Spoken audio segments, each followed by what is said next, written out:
wabarakatuh.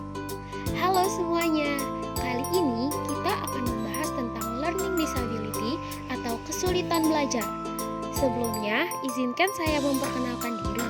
Nama saya Dwi Nurhayati, mahasiswa Universitas Negeri Jakarta, Fakultas Ilmu Pendidikan, Program Studi Pendidikan Khusus, Angkatan 2021. Tanpa menunggu berlama-lama lagi, yuk kita simak pembahasannya. Kalian tahu nggak sih apa itu learning disability? Learning disability dapat diartikan sebagai kesulitan belajar. Terdapat dua suku kata, yaitu kesulitan dan belajar.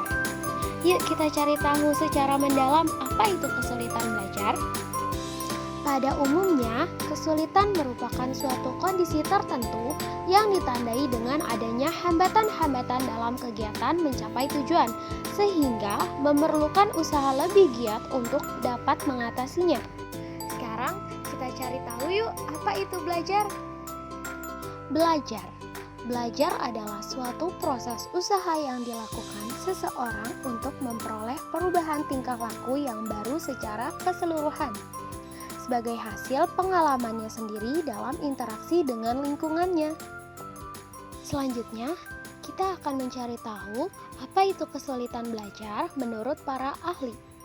Menurut Hallahan dan Kaufman, learning disability adalah gangguan pada suatu proses psikologis dasar atau yang lebih terlihat di dalam penggunaan bahasa lisan dan tulisan dengan wujud seperti ketidaksempurnaan mendengar, memikirkan, membicarakan, membaca, menulis, mengucapkan, atau melakukan perhitungan matematika. Sedangkan menurut Mulyadi, kesulitan belajar dapat diartikan sebagai suatu kondisi dalam suatu proses belajar yang ditandai dengan adanya hambatan-hambatan tertentu untuk mencapai hasil belajar. Dapat disimpulkan, kesulitan belajar merupakan suatu kondisi terjadinya penyimpangan antara kemampuan yang sebenarnya dimiliki dengan prestasi yang ditunjukkan yang termanifestasi pada 3 bidang akademik. Dan selanjutnya kita akan membahas tentang karakteristik anak kesulitan belajar. Menurut Reok dan Hamburger, secara garis besar, kesulitan belajar dapat dikelompokkan menjadi dua. Yang pertama, kesulitan belajar yang bersifat perkembangan atau developmental learning disability atau kesulitan belajar pra-akademik, dan yang kedua, kesulitan belajar akademik. Kesulitan belajar pra-akademik, kesulitan belajar perkembangan dialami oleh anak-anak prasekolah, yaitu balita dengan risiko mengalami kekurangan dalam kemampuan yang kelak akan dibutuhkan untuk mempelajari subjek akademik seperti keterampilan motorik, persepsi, bahasa, kognitif, dan sosial. Kesulitan belajar perkembangan mencakup gangguan motorik dan persepsi, kesulitan belajar bahasa dan komunikasi, dan kesulitan dalam penyesuaian perilaku sosial. Yang kedua yaitu kesulitan belajar akademik.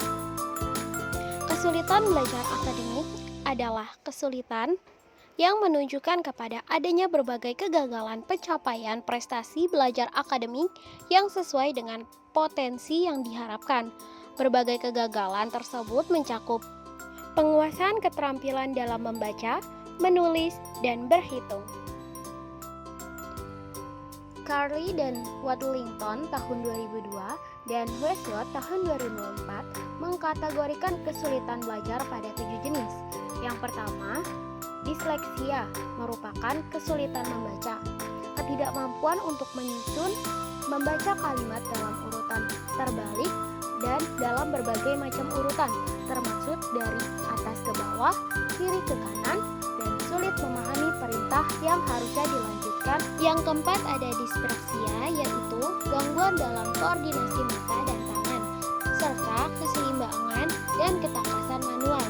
Yang kelima ada gangguan proses auditori, yakni gangguan dalam membedakan bunyi bahasa. Yang keenam ada disfasia, yaitu gangguan dalam memahami bahasa lisan dan minimnya pemahaman bacaan.